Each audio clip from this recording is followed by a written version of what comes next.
Thank you for joining us for this week's COVID-19 briefing with Chatham House Distinguished Fellow David Heymann. Our guest today is Thomas Cueni, Director General of the International Federation of Pharmaceutical Manufacturers and Associations, the IFPMA, which is the global trade association for the pharma industry. In his position, he has a very good grip on what's going on across the industry globally and what it really takes to get these things through and into the hands of those who need it. The IFPMA, just to clarify, represents research-based biopharmaceutical companies, mostly what many of you will recognize as Big Pharma. The organization is a partner in the ACT Accelerator. That's the WHO-led initiative on which a lot of hope is being pinned to accelerate the development, production, and equitable access to COVID-19 pharmaceutical products. So a very big welcome to you, Thomas, and thank you for joining us today. Good morning, Emma. Thanks for inviting me. Can we start with you, Thomas, for a general framing? As we know, there's a huge push to develop COVID pharmaceutical products and get them into the hands of everyone who needs them as quickly as possible. So what does the industry see as its role in this, and how is it playing into this effort, including relative to universities, biotechs, and others working on developing COVID products? And as head of IFPMA, what role are you personally playing in this picture? Thank you, Emma. Complex question, but I'll try to be short and succinct. Basically, when you look at COVID-19, we knew SARS-CoV-2 since January 10. We are now getting towards the end of July. It's amazing how far we have gone. I think one of the industry's recognitions early on was a huge responsibility, because we do hear a lot about academics, WHO, CEPI, Gavi, Unitate, and many others involved. But at the end of the day, when you think about the tests, the therapeutics, and the vaccines, which will need to be available at scale, which means in tremendously large volumes, only big pharma companies do have the know-how, the experience, and the proven track record to do it. And that puts a tremendous responsibility on the industry. What role are you personally playing as IFPMA relative to the companies individually in the pandemic and bringing the industry along, so to speak? Of course, at the end of the day, it's the companies doing the research, the development, and the manufacturing. But our role, or my role, my personal one, is an important one, because we became a founding partner of the call to action on April 24. We are a founding partner of the ACT Accelerator. Therefore, personally, I'm having every Thursday evening, we have basically 2 hours with Dr. Tedros, WHO leadership, Gates Foundation, Wellcome Trust, CEPI, Gavi, and the other major players, where we talk about the coordinating elements.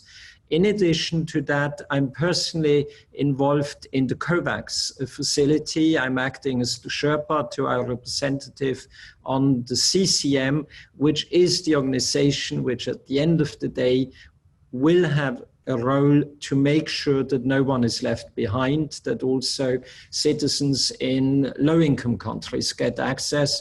And I'm also involved in the Therapeutics Accelerator, because our companies do research on treatments. And there, in contrast to the vaccines, where you have to work from end to end, you didn't have a vaccine sort of in the closet.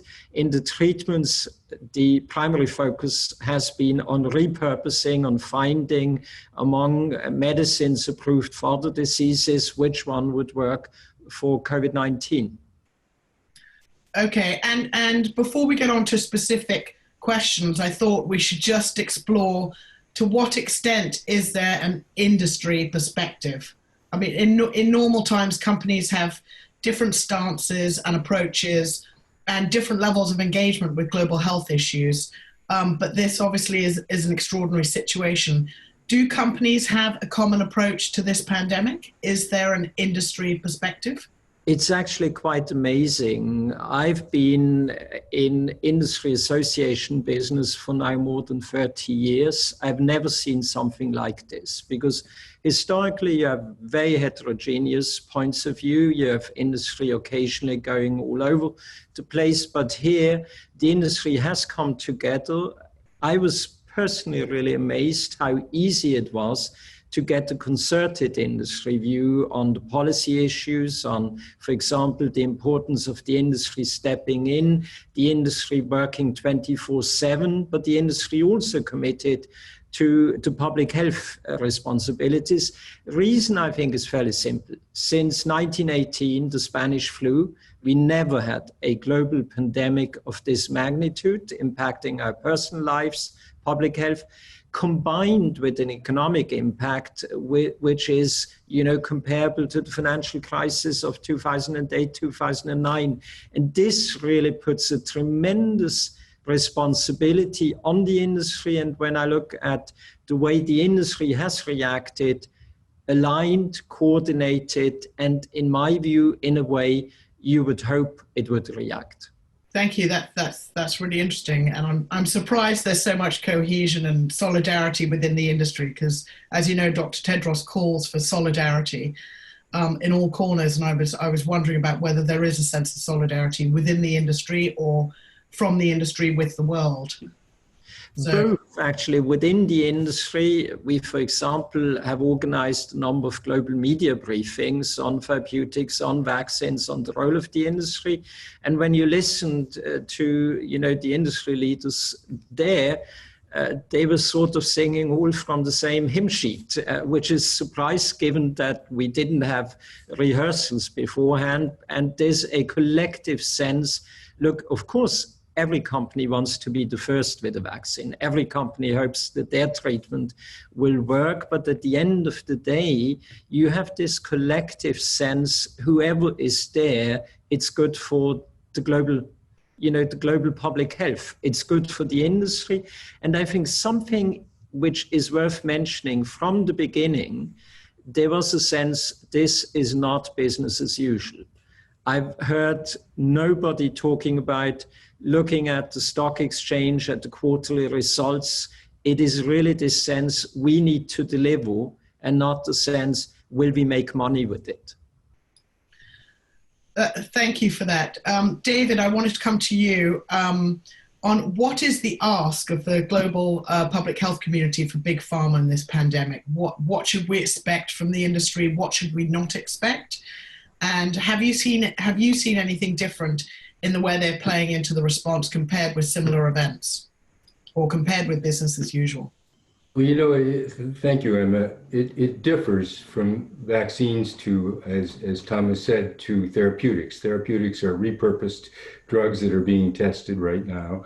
But the research and development area in vaccines is quite amazing to see how the academic institutions, the small biotechs, and big pharma are working together to try to make sure that there's not only development and innovation in new vaccines and in some therapeutics, such as studies of plasma and convalescent serum in using antibody to see if prevention or treatment is possible. So this innovation is very important. The innovation is leading to new partnerships. It's leading to understanding that big pharma is the group that can produce the vaccines in the quantities necessary. And therefore, these partnerships are very crucial. Whether or not the full production capacity will be available is not clear at present. We've seen unique instances where countries have provided, even before vaccines are licensed, while they're still in study, they've given advanced purchase commitments and are providing funding now to make sure that that research and development continues so that the vaccines are prepared should they be possibly effective. So we're seeing lots of new things going on, as Thomas said, but at the base of all this lies innovation.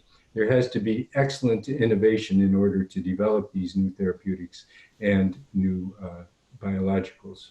Thank you. I wanted to go back to Thomas on this concept of global public goods, and to what extent does the industry buy into the idea that pharmaceuticals for COVID-19 are global public goods, or to that term in general? And has the pandemic prompted the industry to think to any degree about its business model for these types of situations? Are they thinking about their business model differently for COVID? You've said about the solidarity and the coming together, but what about the business model? I think this is really a time where we are dealing with uncharted territory, where we are talking about business as unusual. And therefore, from an industry perspective, again, collectively, there are limits to what we can commit to collectively because of antitrust rules, but it was relatively easy to get industry buy-in to the commitments for available, affordable, equitable, which means this is, if you would have value-based pricing here, you know, the sky would be the limit of a vaccine or cure. Here, everybody understands that the industry has, I think, a unique chance for game changer, for really positioning also its image by, on the one hand, our scientists, our engineers are holding the keys to getting out of the pandemic, but also doing so, we need to be seen as doing this in a responsive way. Having said that, we are firmly committed that at the end of the day, no one is safe until everyone is safe. And Seth Berkley from Gavi, you know, makes that point again and again in terms of the importance of getting a vaccine to everyone. Having said that, I'm too much of an economist by background to, let's say, easily use a term which politicians have coined on this one, the global public good. Because the global public good and a public good implies that you have non-excludable, non-rivalrous.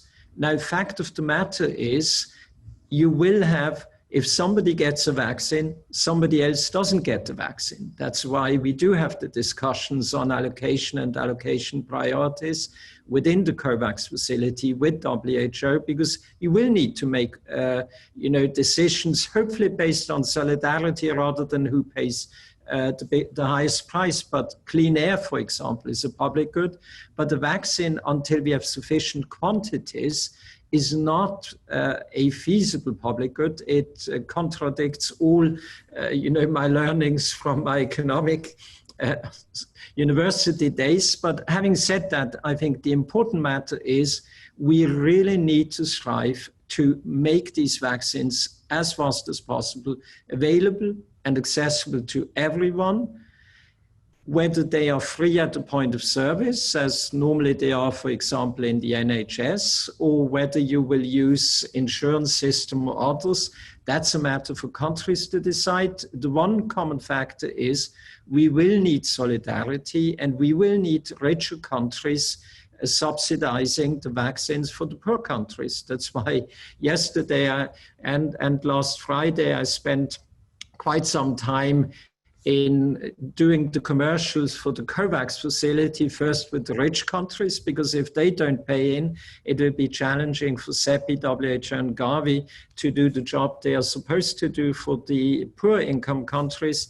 And after this one, I will talk to the Francophone developing countries. Yesterday, it was the Anglophone, because we really need to be in this together. And the industry can play a big role, but we do not want to be caught in the middle. And there, the experience of H1N1, I think, was a lesson we learned, because there, the rich countries basically early on bought up all the supplies of antivirals and vaccines, and the poor countries were left stranded. This created an awkward situation for the industry, but it was also an absolutely unacceptable political situation. And I think we have a solid understanding that we can't afford, and we don't want to have a repeat of that. But it seems like that is going on. But there, at least to some extent, we have reports of countries making advanced deals, and they're still going to benefit. For the audience, the COVAX facility is a Gavi-run thing of advanced market commitment, so paying in advance and guaranteeing every country, rich or poor, enough doses to cover 20% of their population. Am I right? Maybe I would just well, yeah. Maybe you could come in on the COVAX facility and whether that is going to stop countries from cornering the market, buying up. There was an article by Maria Cheng from the AP last week saying it does not. It still allows rich countries to buy up the supply. Do you have any confidence that this can be overcome or stopped? Well, Emma, the limiting factor will be the production capacity of a vaccine. We know that vaccines can be produced in quantities sufficient for many of the advanced commitments that are already made, but we don't know what more vaccine can be produced, and that will be the limiting step. We know that vaccines are very difficult to produce with the quality that's required, and they'll require facilities to do that. But there is hope, as Thomas said earlier.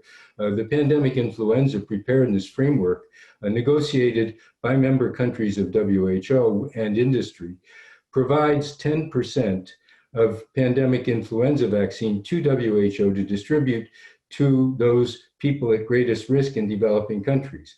That's a model that hopefully has been successful and hopefully will be followed as we move ahead with COVAX and many other initiatives which are now being developed to make sure that there is access of the countries to vaccines that are being developed. Well, do you think that it is in any way the pharmaceutical industry's responsibility to police who gets what allocation of vaccine, or is that somebody else's responsibility? Whose responsibility is it? Presumably, pharma can choose who they sell to, but to what extent whose responsibility is all that? Well, I think that's the responsibility of the ACT accelerator, which is working with WHO coordination to figure out the mechanisms that will make this vaccine available to others, not just to the countries that have the money to buy them. And so it will be a very big challenge, but I think that we can have optimism that things are changing, that people understand that vaccines must be available to people throughout the world in order to prevent this pandemic from continuing to spread internationally and nationally. And once that's understood, and especially protecting the populations who are at greatest risk, then we can relax a little bit with what's going on. So looking at the future, it may not be that we need vaccine for every person in the world, but we certainly do need vaccine for those people who are at risk of serious illness if they are infected. And that includes the elderly, and it includes those with comorbidities. So we're looking at many different viewpoints as to what can happen. But with the public-private partnerships that have been developed in the past through public monies into private sector, we're seeing innovation continue in new and different ways. And I believe this all began around 2003 when WHO had its own commission on intellectual property and innovation, looking for ways that industry can be supported without having to always rely on intellectual property. And that's what spun off some of these ideas where there's public sector investment in public-private partnerships using industry and public sector together to develop new drugs or new vaccines, such as the Medicines for Malaria venture, such as DN Drugs for Neglected Diseases, and other frameworks such as CEPI, which is working the same principles on vaccines. Okay, do we have Thomas back? Thomas fell off and froze, but I don't know if we have him back. Thomas, are you with us? Thomas, let's move on to R&D. There's a lot going on and coming out in the news right now on the progress in vaccines and drugs. And we've heard vaccine by September, vaccine by Christmas. Plus, we've seen results from phase 1 clinical studies, even animal studies, being discussed seriously when normally you don't get excited about a candidate product until you see some results from phase 3 trials. Is all this talk realistic, justified, or is it hype? What are the reasonable expectations to have, particularly when it comes to vaccines? There are two elements, Emma, if I may briefly come back to the issue of nationalism and who gets the vaccines. I'm a realist. No country can ignore their own citizens, and whether it's the US, the UK, or France, they're all trying to do their deals in addition to making statements about solidarity. I'm cautiously optimistic that we will see a mix of the two. We will see a really serious attempt to get to 20% of the population, the healthcare workers and the vulnerable one, vaccinated as soon as possible, and the COVAX facility will play a major role. When it comes to time expectations, I have to admit that I'm a bit nervous about people talking about vaccines in mass available by Christmas.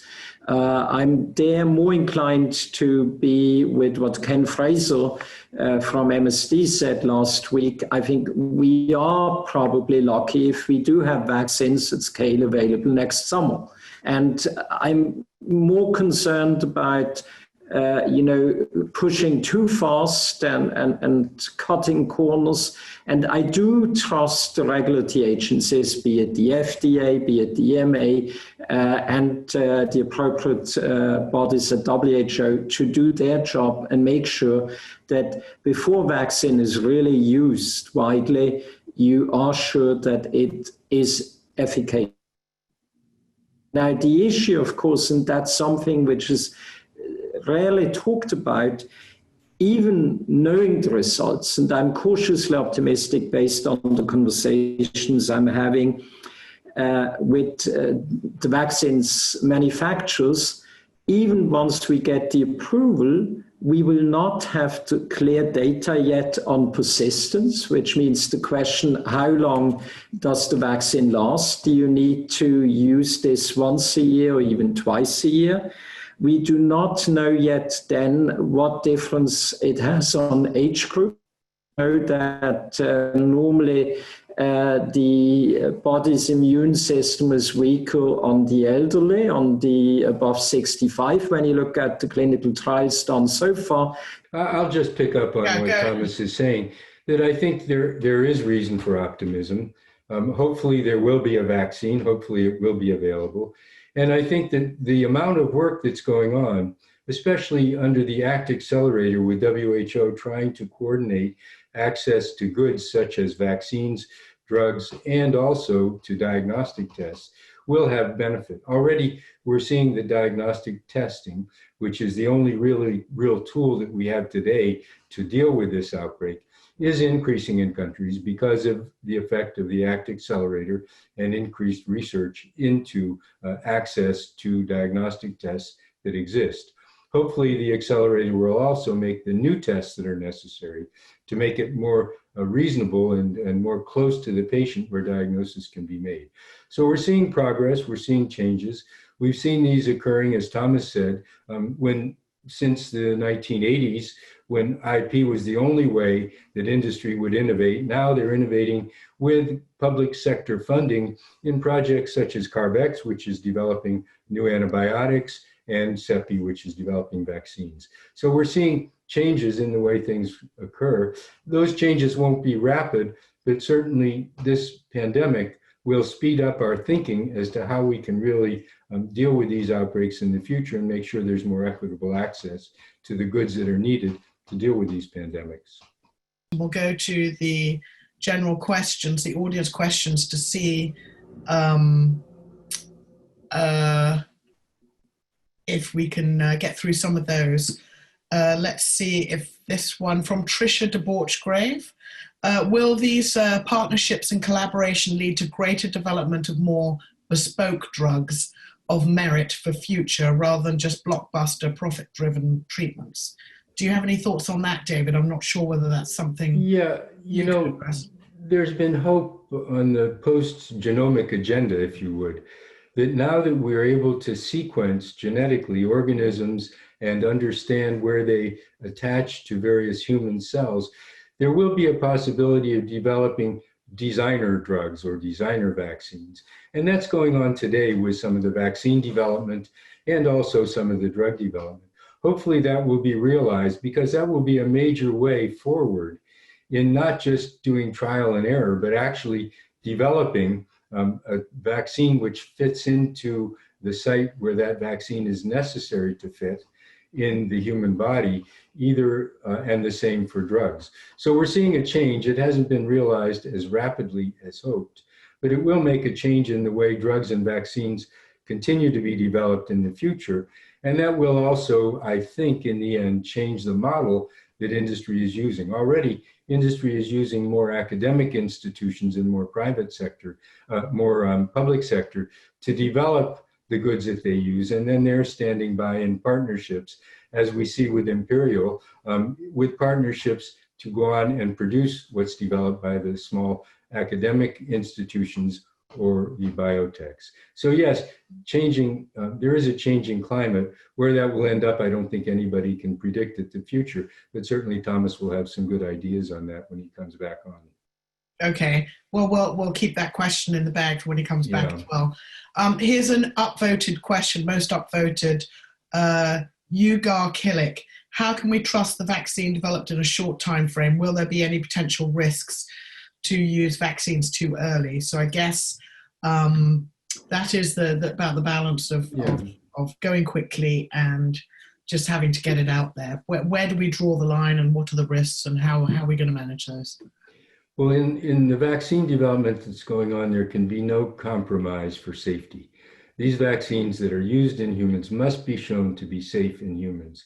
And that requires study, which several of the candidate vaccines have now gone through. They've shown to be safe, at least in the populations that are being studied, which are the fairly young populations. What they will do in the elderly has to be determined in the future. But for now, we know that these vaccines that are in study to see if they're effective are safe in humans.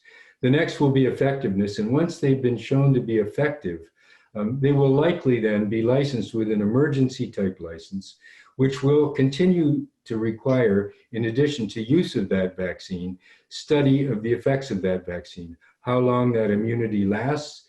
It will also be important to see if there are any rare side effects that have developed because of that vaccine. And this can't be done in rapid studies. This has to be in long-term studies, in what's called post-licensing studies. So it's likely that early on these vaccines will have an emergency license, will be used in populations. China's already using one of their vaccines, for example, in their military. And then by using them, this will not be a license to just forget about them, but they will have to be studied after that, these same people, to see how long immunity lasts and whether or not a booster dose is required and whether or not there are any long-term unexpected side effects. So it's a long process, but it's likely that the first licensing of a vaccine will be an emergency license, which will require continued study of the people who are vaccinated. And what are you feeling or seeing out there about the likely uptake of the vaccine in that circumstance when it's an emergency license, it's not fully, understood yet? Do you think that's going to affect demand? Well, people should have enough information now with all the communications that have been going on to make their own risk assessment. And that vaccine will likely not be offered to everyone at first. It will be offered to those people who have the greatest risk of serious illness should they be infected.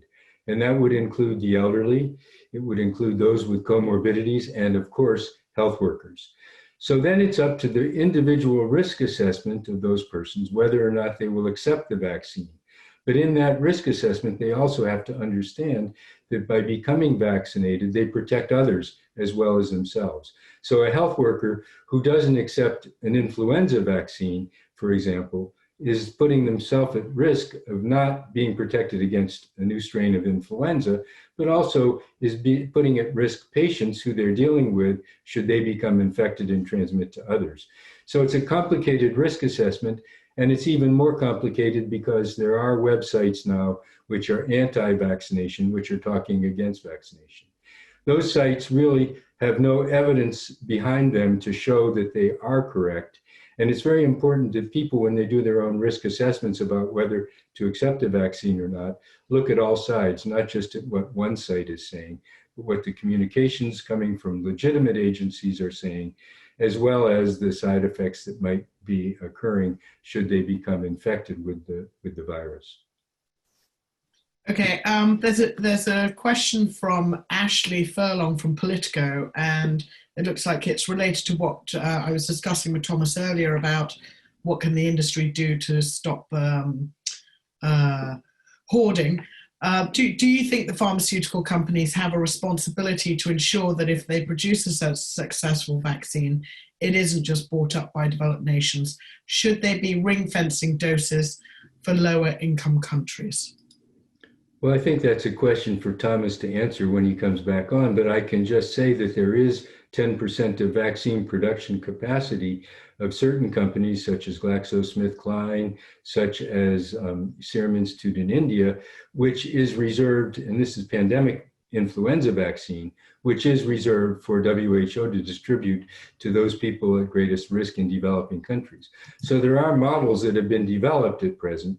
Whether or not industry will continue to use that in the future will depend on how well the negotiations are going in the ACT Accelerator that WHO is leading on the access areas of all of vaccines, of therapeutics, and of diagnostic tests. So we're still at the beginning, but I myself am optimistic that the models that have been done that have been set up in the past to make sure that vaccines are available will carry over to diagnostic tests and therapeutics as well. But it will take negotiation. It will take negotiation, Emma. It's nothing that just is automatic, and the pharmaceutical companies will have to be willing to negotiate with the public sector in addition to the countries which have already bought up their vaccines. And the COVAX facility or any of the other initiatives that are trying to do the allocation job, are those allocations going to be enough to cover and to keep those countries protected? I guess, presuming that the vaccine is a protective vaccine. Well, these are all really worthwhile and important innovations, but the limiting step of availability will, of course, be the production capacity for the vaccine. And if vaccines can't be produced in a capacity which can be more equally distributed around the world, then we'll run into the same issue, that vaccines can't be produced to meet the demand. This happened often with influenza vaccine. What was realized in the 1990s was that the production capacity for influenza vaccines was limited to the market, which was in industrialized countries. There have been a whole series of steps since then to increase production capacity of seasonal influenza vaccines so that when there is a pandemic, that production capacity can be switched to the pandemic vaccine. And that we saw in the H1N1 pandemic in 2009 was effective in increasing production in a way that it was made more equitably distributed in countries. But it's not yet a perfect situation. And we must continue to strive for that perfect situation. And whether or not industry will be a collaborator all along the way is something for Thomas to answer, not for me. Okay, so we'll keep that question too. We hope we'll get Thomas back. I'm not sure on the progress of that, but they're working on it. In the meantime, we will go to Dina Mufti. Do ionizers deactivate COVID-19 in the same way they deactivate other viruses? And are bronchodilators and steroid inhalers effective as a therapeutic? That I can't answer because I'm an epidemiologist and not a clinician. Thomas might be able to answer that, but it's a question that I can't answer at present. What I can say is that the research that's going on is considering all of these different approaches, because what Thomas said for therapeutics still holds true, that there's a repurposing of all drugs that we know have a respiratory effect, including immune stimulus and including bronchodilation, to see whether these do have an effect in treating infections. But the most important, remember, is to prevent infection. And that's why the vaccine research is so important. And at the same time, we need to be sure we can deal with patients today. And we do have some tools at our disposition, such as dexamethasone and remdesivir, which can make a difference, but which are not perfect. I think what we need to be watching for is the studies on the antibody preparations, either the convalescent plasma, which contains antibodies, which is being concentrated and used, or the monoclonal antibodies, because we saw that they are effective in Ebola. They have been shown to be effective in rabies and other diseases in the past, and hopefully they will be a line that continues in research to develop goods that can be used in preventing infection by giving antibody to people who have been exposed or could be exposed, and also in early treatment. Last week, when we had Jeremy Farrar on talking about therapeutics, he mentioned that going forward, we need to rethink the funding partnership models for R&D and access when it comes to these kind of diseases that are either orphaned or pandemic prone. Do you agree that we need to rethink that? And what kind of ideas might work? Yeah, what's clear is if public sector takes the risk, private sector will be more likely to develop the goods.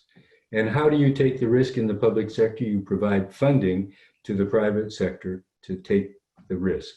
And that's what's happening. It's happened right along with the National Institutes of Health in the US, which has provided a lot of funding for preclinical research on various therapeutics and on vaccines.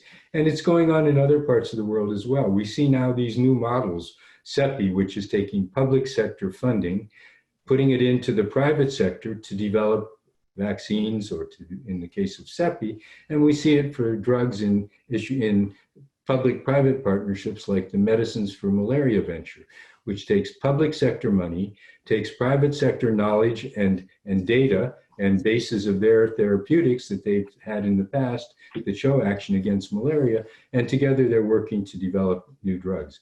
This is the future, public-private partnerships, and how they can be best innovated remains to be seen, but certainly we have some good models now, and going forward we have to support these models because they will be fine-tuned and maybe new ideas will come along. But innovation is at the heart of all this, and this has occurred since the West African Ebola outbreaks, where CEPI has been developed specifically to create public-private partnerships that will increase vaccine research and development, and at the same time make access to those vaccines more equitable in a world where there's great need for vaccines. What about this? This is a shame that we haven't got Thomas with us, because he definitely could answer this question. I wanted to talk about affordability. Obviously, that's a major pillar of access.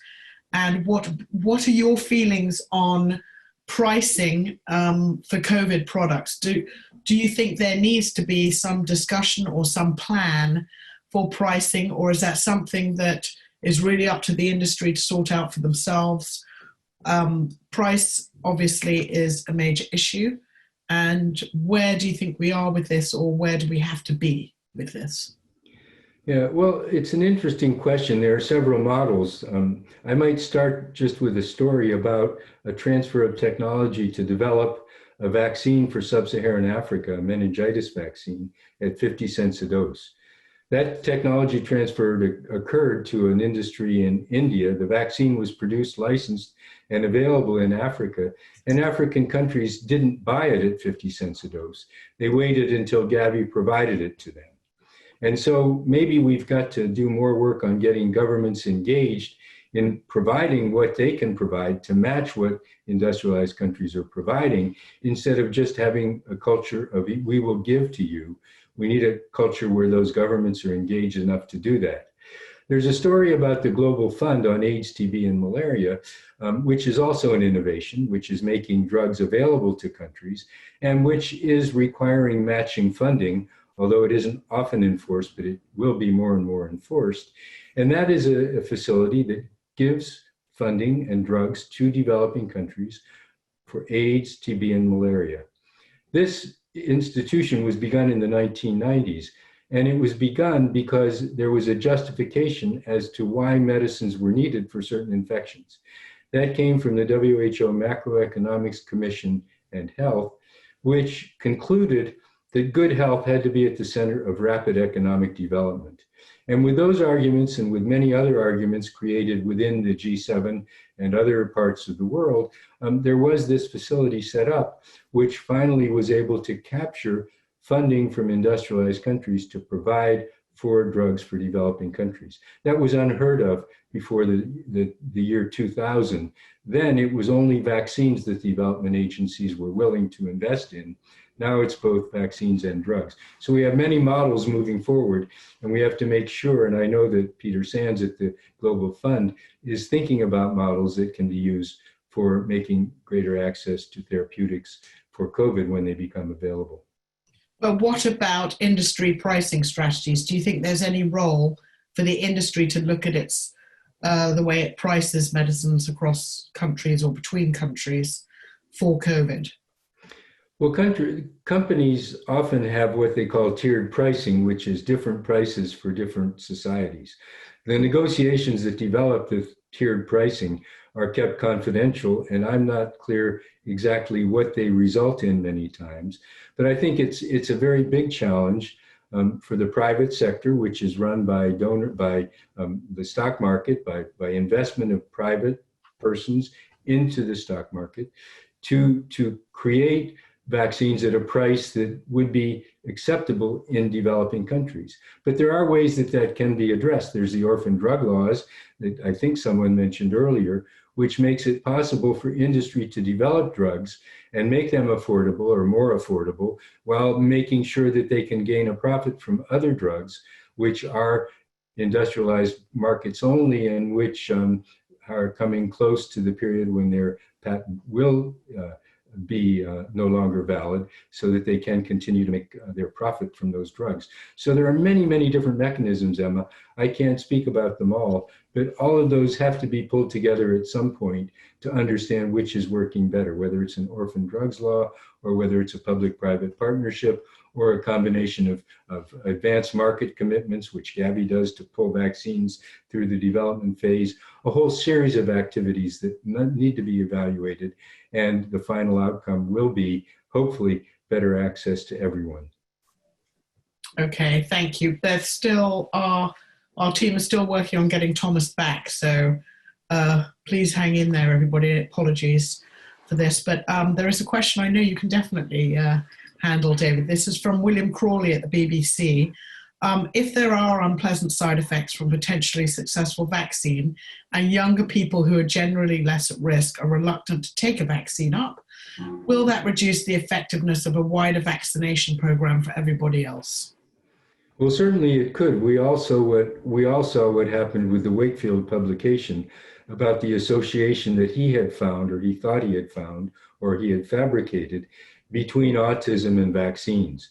This derailed vaccination programs in UK and in many other parts of the world.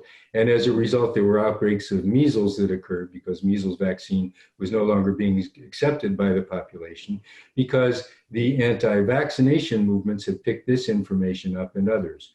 We saw the same thing happen with polio vaccination. Programs derailed in sub-Saharan Africa because of fears that were promulgated by the web that polio vaccine was not safe to use in young girls. And so we've seen all kinds of different rumors on the World Wide Web talking about vaccines. And hopefully the public will be sensitized enough and have the right information to accept vaccination if there is a COVID vaccine available. But there's always a risk that there will be vocal people, respected people, who are saying that that vaccine is not safe, and that could derail programs. That's why it's so important, Emma, that people understand how to do their own risk assessment to decide whether they're at risk and whether or not they need to take that vaccine. So we can't just put it in the government hands, although government does a good job. As we heard from David Salisbury, the government was able to very effectively encourage the use of HPV vaccine in the United Kingdom through a series of information activities which help people understand the value of that vaccine. So there's hope, there are precedents set, and we just need to make sure that the voice of reason and that the voice with scientific evidence is heard. I don't know how much you've heard of what we've been discussing while you've been working on your tech issues. Is there anything you've heard that you particularly want to come in on before I pick? No, I didn't hear much. I just heard David's concerns about the anti-vax movement, which I fully share, and that's one of the reasons why one needs to move as fast as possible, but also as slow as necessary with, getting the vaccines to the people. I guess I can go back to some of the questions we asked that we were waiting for you on. Ashley Furlow from Politico of whether the pharmaceutical industry thinks they have a responsibility to ring-fence doses for lower income countries to stop richer countries buying up all the supply. Is that the industry's problem, or is that somebody else's problem? I think the industry's risk is that it's caught in the middle, and we do not want to run that risk. And that's why we are fully committed to the COVAX facility. But in terms, of course, of getting the support for the facility, you need solidarity from the richer countries willing to subsidize and cross-subsidize the poorer countries. And what I see is encouraging signals from the European Union, from countries committed to the COVAX.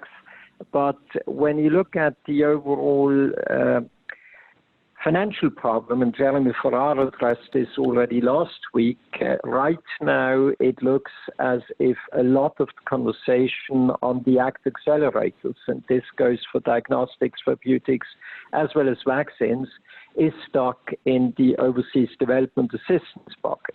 And the overseas development assistance budgets are not increased right now when you look at the financial constraints many governments have. And unless one can really escape that, unless one can make the macroeconomic argument, when you look at the impact of COVID-19 on the global economy, the cost of $375 billion a month, it should be possible to really make sure that, countries and multilateral institutions such as multilateral development banks are willing to raise the money which will allow the COVAX facility and the ACT accelerators to do the job for which they were set up, namely support people in low-income countries. And this is something which is not something which the industry can do. Understood. Thank you for that. We're unfortunately running short on time, so I'm going to go back to some of the central questions that we didn't have a chance to get to, and moving on from R&D and realistic timelines to access issues. And first of all, of course, intellectual property is a sensitive topic when it comes to talking about how to enhance access to medicine. And of course, there's a debate around how to keep companies motivated to invest in R&D for COVID products while working out ways that people in low and middle income countries can get affordable access to them. There seems to be at least one of the initiatives, access initiatives in the pandemic, for the pandemic, that a slew of countries have signed up to, that has invited industry to participate in, that has seen some big industry players bristling. And that's the CTAP, which is the COVID-19 Technology and Access Pool, which supposedly creates a one-stop shop for technologies that are going to be useful by pooling scientific knowledge, data, and intellectual property rights on a voluntary basis to speed up development. And it's touted as an opportunity for drug makers to change the conversation and work with governments that might otherwise take a more confrontational stance and pursue a compulsory license, which is where they can just allow a generics manufacturer to copy a patented drug without the permission of the patent owner. Is the industry worried about compulsory licenses being invoked or used during COVID, especially given that some countries have recently, over the last few months, positioned themselves to be able to do that more easily? In my view, it's a kind of forced debate.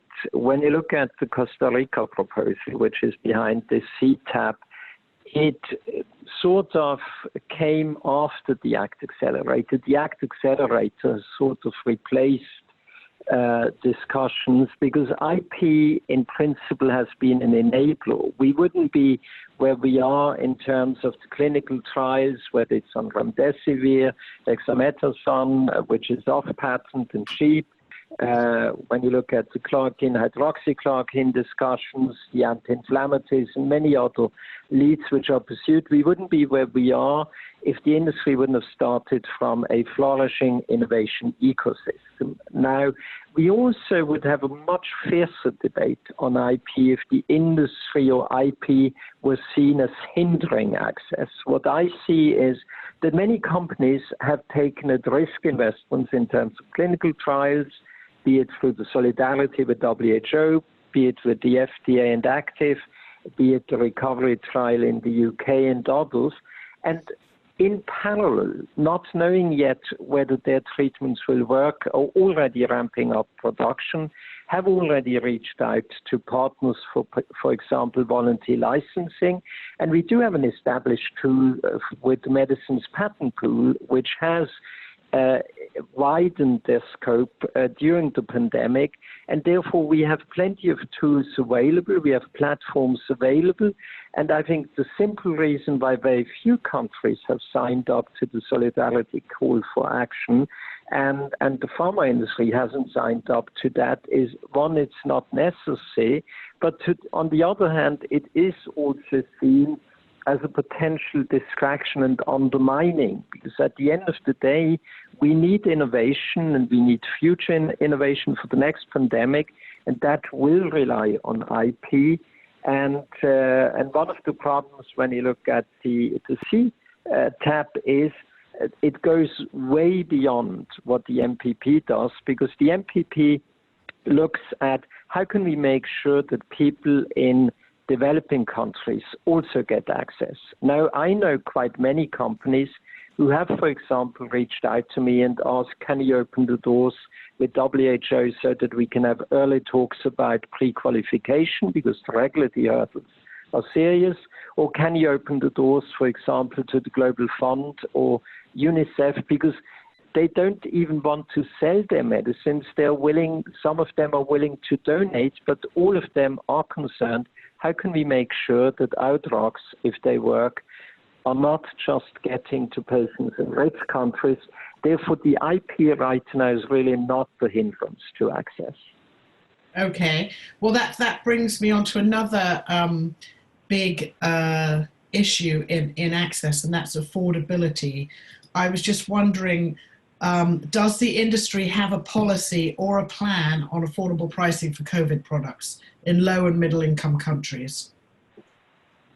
Or has that not? When you look at the industry commitments, be it from us, IFPMA, be it from our colleagues at the European Association or at Pharma in the US, all of us have a commitment to equitable, available, and affordable. But of course, the affordable also means you do work with governments, you do work with donors and others, and you do need to get the distribution systems. That's why we are part of the ACT Accelerator, where you do have the likes of UNICEF, you have the World Bank, you have the Global Fund and Unitate.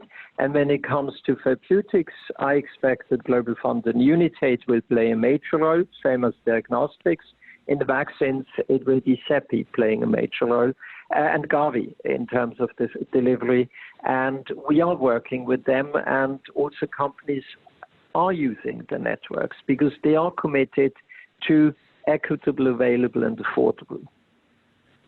Okay, I think we have time for one more question, and I wanted to bring back to last week we were talking with Jeremy Farrar from the Wellcome Trust, and his parting shot last week was that there needs to be talk about a new partnership model for funding R&D and access to pharmaceuticals for these kind of situations. Do you agree that we need to rethink that? Kind of in peacetime, after the pandemic is over, to kind of set us up for the next time? I mean, how well prepared were we to kick this all into action this time? Now, to be honest, I think post-pandemic, there needs to be a proper analysis. What went right, what went wrong, where were we well prepared or not, and that's on the global level as well as at the national level. In my view, the industry over the last 20 years has already shown that it is willing to accept that the industry's business model, which overall is working extremely well, which has given us so many innovative, transformative treatments for so many diseases, there are areas where we need new partnerships. The neglected tropical disease, for example, we launched a couple of weeks ago the AMR Action Fund, the industry putting $1 billion into a fund to fund clinical trials for antibiotics, where right now everybody knows there's no business model in there. And on that one, we say governments need to step up too. They need to be willing to do reforms. In terms of pandemic preparedness, I do believe that there's a role for the industry. We need to look in terms of how can we strengthen antiviral research, because pandemics most of times come from viruses. We need to look into, is there a possibility to create an ever-warm vaccine facility or several of them? And we also, I think, need to address one element which was, in my view, neglected in the global public health debate. When you look at the Pandemic Preparedness Council chaired by Gro Brundtland and others, there was not a single private sector person in there. I do believe that the industry is open to enter into such conversation. We need to be open-minded about what will be the outcome of that. But I also believe that if we want to be better prepared, the private sector needs to be involved early on. Thank you for tuning in. This is an addendum to Wednesday's Chatham House weekly COVID-19 pandemic briefing on the topic of pharmaceutical industry perspective. Our guest this week is Thomas Cueni, Director General of the International Federation of Pharmaceutical Manufacturers and Associations, the IFPMA, who is joining us to discuss what's going on with the development and access to tests, drugs, vaccines, and other pharmaceutical products for the coronavirus. We unfortunately had some technical issues on Wednesday when Thomas dropped out of the conversation intermittently. So he very kindly agreed to return today to finish up some of the questions that we either rushed through or didn't have a chance to get to. So thank you, Thomas, for coming back. Thank you, Emma. We will dive right in. I want to get back to something we were discussing on Wednesday, right when we had the technical issues, which was on the R&D question on the timing of vaccines. And I had asked you about how realistic you thought it was to have vaccine by Christmas, and governments are starting to prioritize who they're giving it to before Christmas, and whether all this talk is realistic or justified or hype, and what are the reasonable expectations.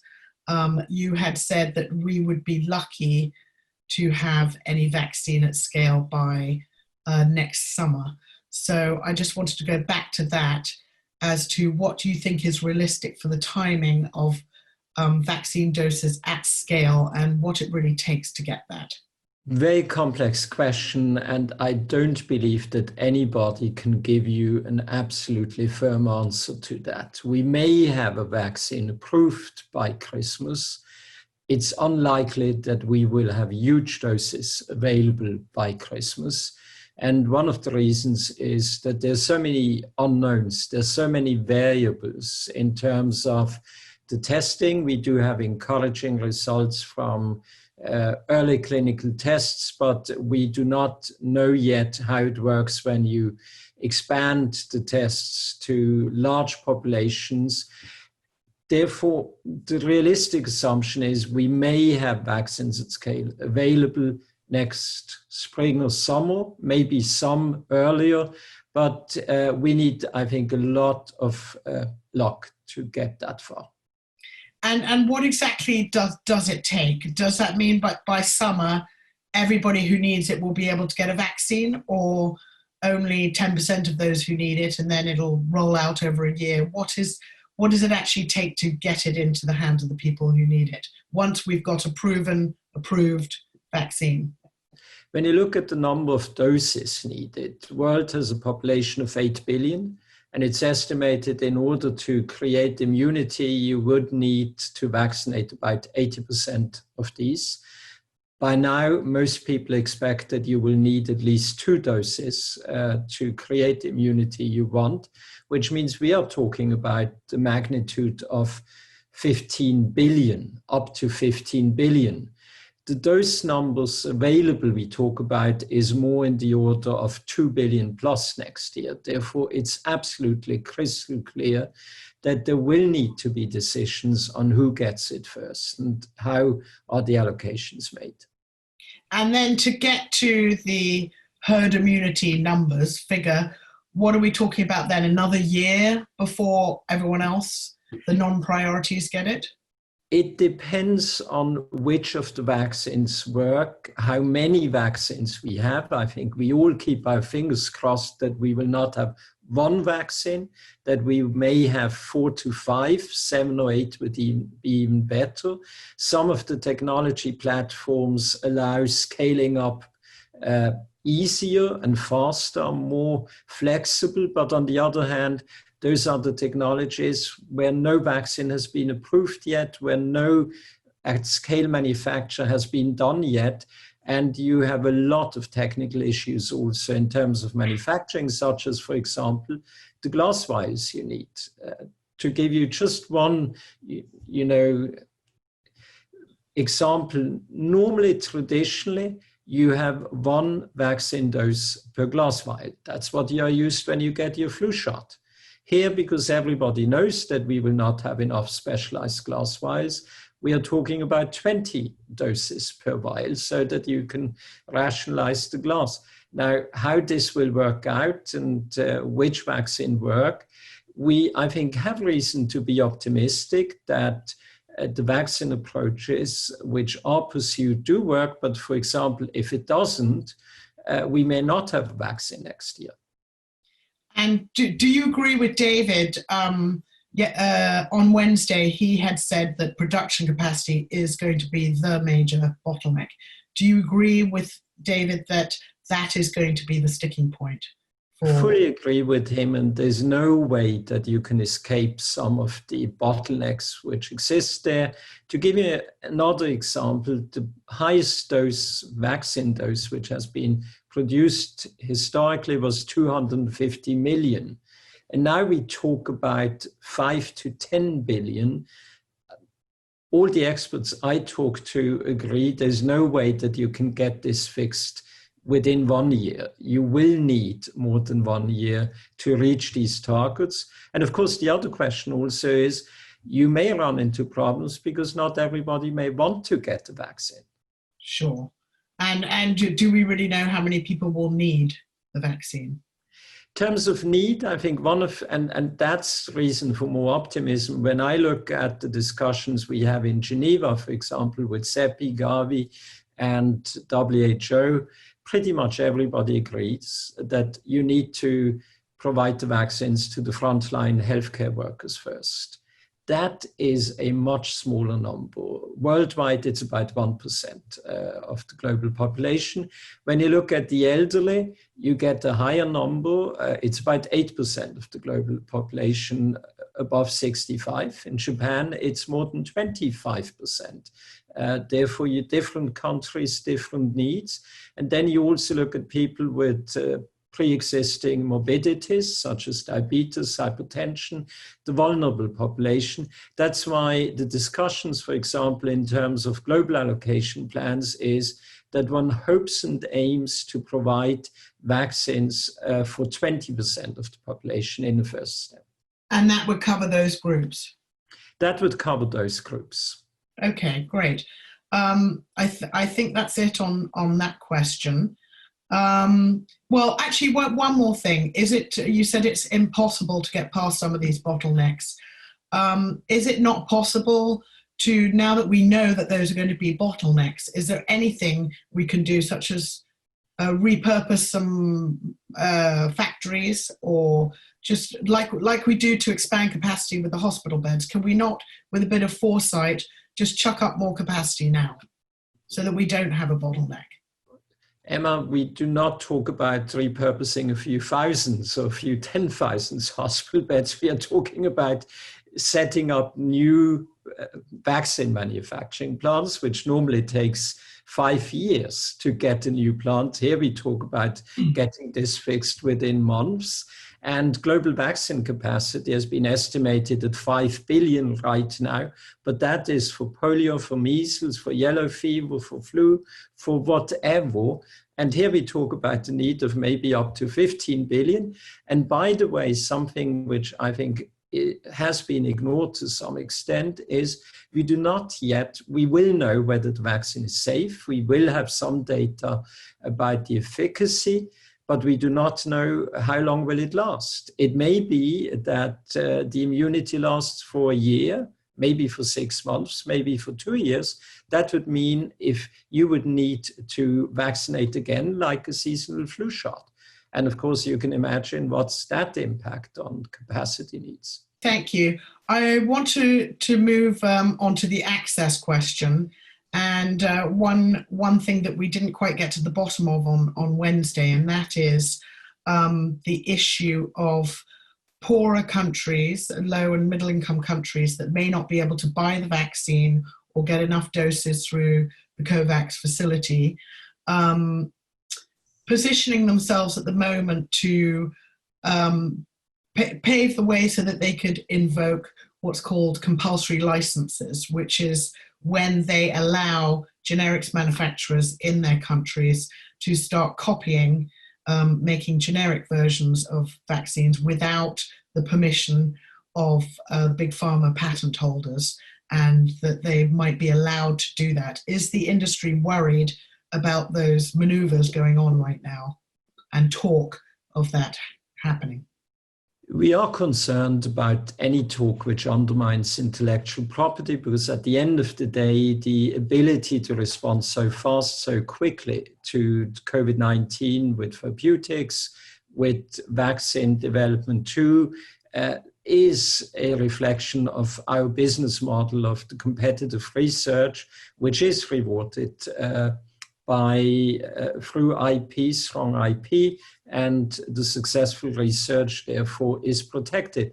Now, talk about compulsory licensing in vaccines shows a bit of an ignorance about the nature and the challenges of vaccine manufacturing. To the best of my knowledge, and we have done quite a bit of research, there hasn't been a compulsory license on a vaccine in the past, which means historically, and we really were digging deep. Simple reason is it is much more about know-how. You cannot steal that. It is about the quality assurance. It is about skilled workers on the finishing lines, on the manufacturing lines.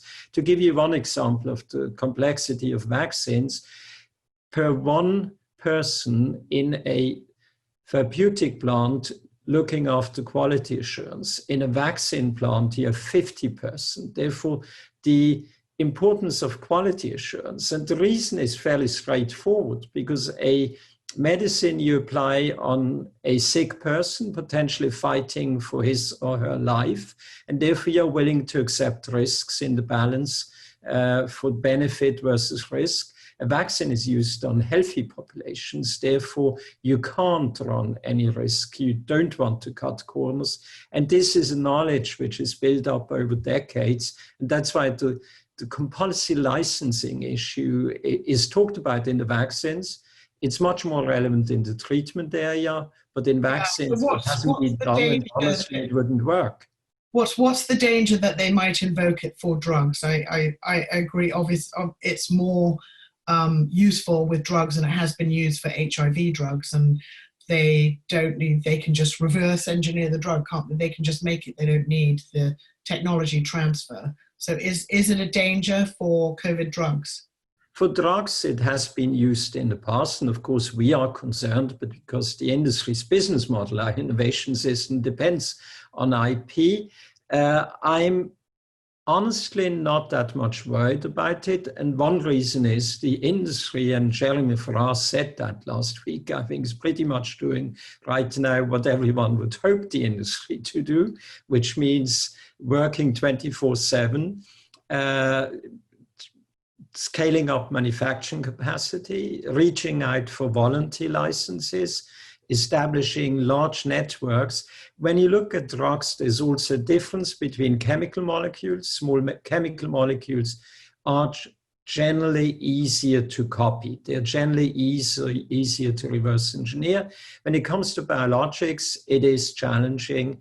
And also with chemical molecules, it depends on the complexity of production. I've heard somebody say, even if one would try to impose a compulsory license, you would take 18 months before you have the first shipment.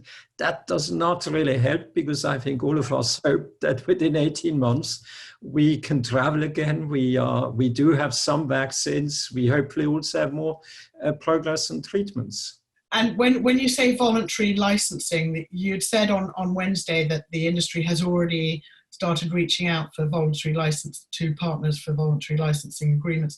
Can you explain what's the difference between a compulsory license and a voluntary license, and what talks are going on? I mean, how obviously with voluntary licensing, it depends how many countries are covered and what exactly it is as to the depth of that commitment. What exactly is going on at the moment with that? A compulsory license would normally be for a country, which means single country imposes a compulsory license. And if then the manufacturer would export it to another country where you have a patent, you could sue as a manufacturer for infringement. That's why generally a voluntary licensing approach, I think, is the far preferred approach for governments as well as for manufacturers, because it's based on a company picking their partners, trusting that they can do and provide the manufacturer with the same quality, offering them technology assistance and technology transfer. That's what we have seen, and there are two models of that. One is companies do it bilaterally, and we have seen this, for example, with remdesivir, or the other example, which has been used widely on HIV/AIDS drugs, is through the Medicines Patent Pool. Medicines Patent Pool is a platform which has been established in Geneva, especially for HIV/AIDS, for malaria, and for TB, widely used in HIV/AIDS, but again, it's based on voluntary. And the board of the Medicines Patent Pool has decided during the duration of the pandemic to expand its scope so that all COVID-19 therapies would be covered. And that's something which we from the industry, we endorse a voluntary approach. And the third element, of course, is I see companies really scaling up their own production capacity. So does that mean that any country through the Medicines Patent Pool would be allowed to make COVID drugs under license, or excuse my ignorance of how the mechanics of how that works? It's a good question. It depends on the contract. It depends on the contract, because the contract between the MPP and the company will cover what's the geographic scope, which countries are covered, which are not. And do we know what that's going to be for COVID? Has that been sorted out yet? Is there anything you can tell us? Actually, there are examples which have already been done and they're widely communicated, and some of them went way beyond traditional MPP countries. It's like when you look at, for example, the Global Vaccines Alliance, Gavi, they normally are there for 73 countries, and it's really 73 low and middle income countries. It's the poorer countries. When you look, for example, what we discuss right now within this COVAX facility, which is the collaboration of CEPI, Gavi, and WHO for vaccines development, the scope is much broader. And actually, one of the objectives of Gavi is really to go beyond their traditional 73. Actually, they do need high-income countries paying in to Gavi, because they need cross-subsidization for the poorer countries.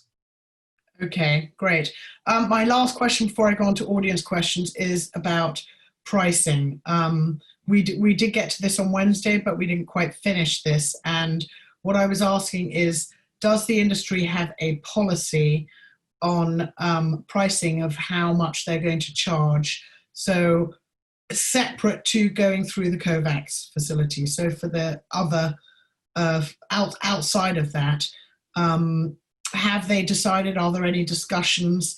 I guess yesterday we had the news of the first price that had been stated for the AstraZeneca vaccine, the deal they did with the US for $40 per person, kind of setting a benchmark for that. But obviously that's going to be too expensive for a lot of low and middle income countries. But what can you tell us about what the intention of the industry is on pricing, as pricing is a major pillar of access? I need to correct you, Emma. It wasn't the first please one. Do. Please do.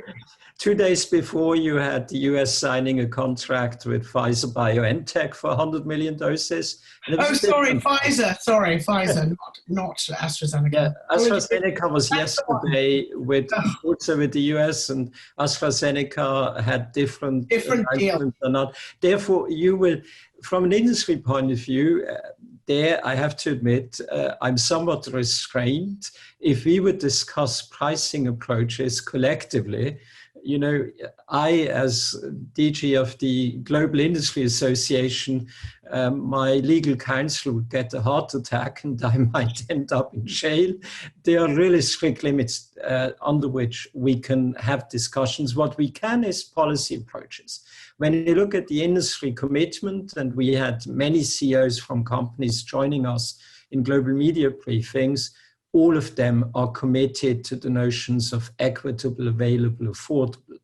Now, when you look at affordable, on the one hand, affordable is in the eye of the beholder. Therefore, there may be different views from different people. On the other hand, affordable is different in Sudan, for example, versus the US, or even in Switzerland versus Bulgaria. Therefore, I personally believe that we will see different approaches. And in order to make the vaccines or treatments available, it is absolutely crucial that you do get some tiered pricing. Sure. Where in some countries, the poor people, they can't afford even 50 cents. Therefore, they will rely on... Has the industry committed to COVID products at no profit overall? I understand the tiered pricing and the rich countries subsidizing the poor, but overall, has the industry or any companies committed that they'll do this at no profit, no kind of break even? Some companies did commit at no profit. Again, collectively as industry, we couldn't. We simply could not. Right. However, pretty much every company committed to the notion of affordable. Pretty much every company committed to socially responsible. And it also, you know, the price will depend, for example, on some companies, they went for risk-sharing agreements where the US government co-paid for the development cost, where some governments share the risk of building up huge manufacturing capacities at a time when you have no clue whether your vaccine will ever reach the market. Other companies said, we don't want to have money from the governments. It will depend on the technology you use. Therefore, we will see differences. We will also see differences because some vaccines will be 50% efficacious. That's, by the way, the target of the FDA. Others hopefully will show 80% efficacy. We may see differences, but across the board, I would expect at least the companies which I represent within IFPMA, which are the big multinational corporations, they all committed to the notion of affordability. Okay, great. I'm going to go to a few audience questions. I'm going to start with a question from Charles Clift. Many governments like the UK are already making bilateral deals with different vaccine producers in the hope that one or more will be successful. What does this mean for the success of the COVAX facility? It is a challenge. And let's face it, it is challenging because there's a race from governments to buy up capacity to sign deals left and right. And with all the rhetoric which we have heard, that the call to action from global leaders, the same global leaders, and it's not just the US, they do sign bilateral deals, big way. Having said that, and we need to be realistic, no government, whether it's Boris Johnson or Emmanuel Macron or Chancellor Merkel, can ignore what their own citizens want as fast as possible access to vaccine. Having said that, I do sense a strong feeling we cannot afford to go back to what we had when we had the swine flu, H1N1, where the rich countries bought up all the vaccines, all the antivirals, and the poor ones were left shouting and screaming. We have learned from that, for example, in terms of the pandemic flu preparation.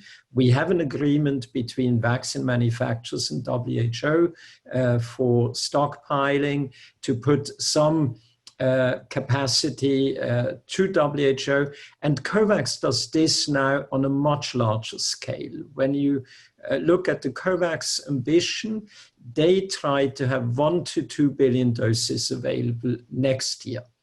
And they really that is based on an allocation system where WHO, and I already mentioned it, agreed you want to vaccinate the healthcare workers first, you want to treat the vulnerable, and I think I'm cautiously optimistic it will work, but the crunch of it is, in order to do that and to deliver, CEPI and Gavi will need money from the richer countries so that you can get the doses to the poor countries. Sure.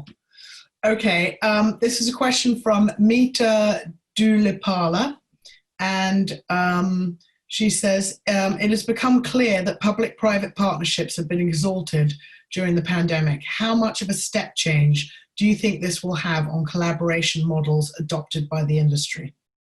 I've seen movements in the past. The industry 20 years ago would have said nothing but the industry's business model works. We have realized, for example, in the collaboration with the Global Fund, in the collaboration on neglected tropical disease, that there are areas where public-private partnership are really the way forward.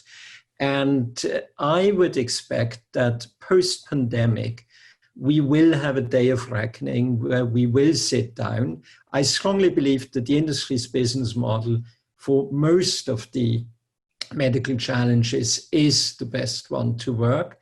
But in terms of pandemic preparedness, all of us have to admit that one could have done better.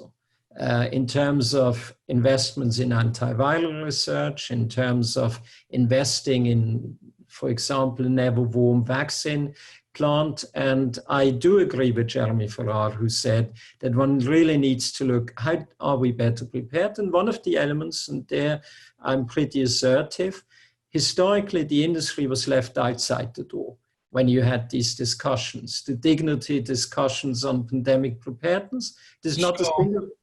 We went over that last time. Yeah. So I don't want to, just to squeeze in one more question. Sorry to cut you off there, but we've gone over already, but this is from Dina Mufti, and this is one that was asked on Wednesday while you weren't around, so I'd love to get back to it. Are bronchodilators and steroid inhalers showing to be effective as a treatment? I don't know. Okay, great. Well, then I can squeeze in one more.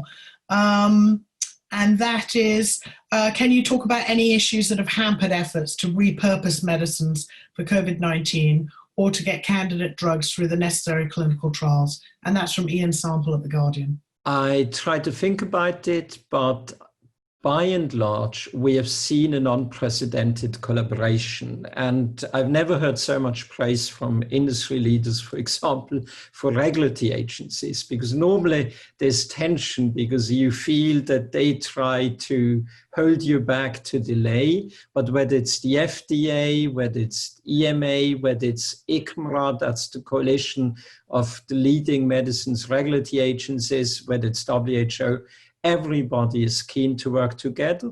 But one element I think is crucial, and that's where the industry is firm.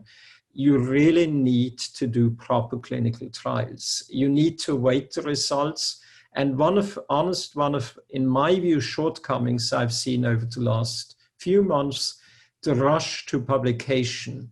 And it's not the headlines in the daily newspapers. It's even publication in the leading journals such as Lancet. And then, oh my God, within 2 or 3 weeks, you have to retract. I think that is not good. And one really needs to do one step after the other and to wait until you have proper evaluation of the results. Well, that gives us a very good segue into next week's discussion, which will be with Richard Horton, the editor of The Lancet. So thank you for that segue. We have run out of time again, but I think we got through quite a few of the remaining questions, and thank you so much for returning to do the makeup session. So I'm glad value I didn't have any technical hitch this time. I missed the audience. Thank you. Okay. Well, thank you very much. Thank you. And that's it then. Thank you. Bye. Bye.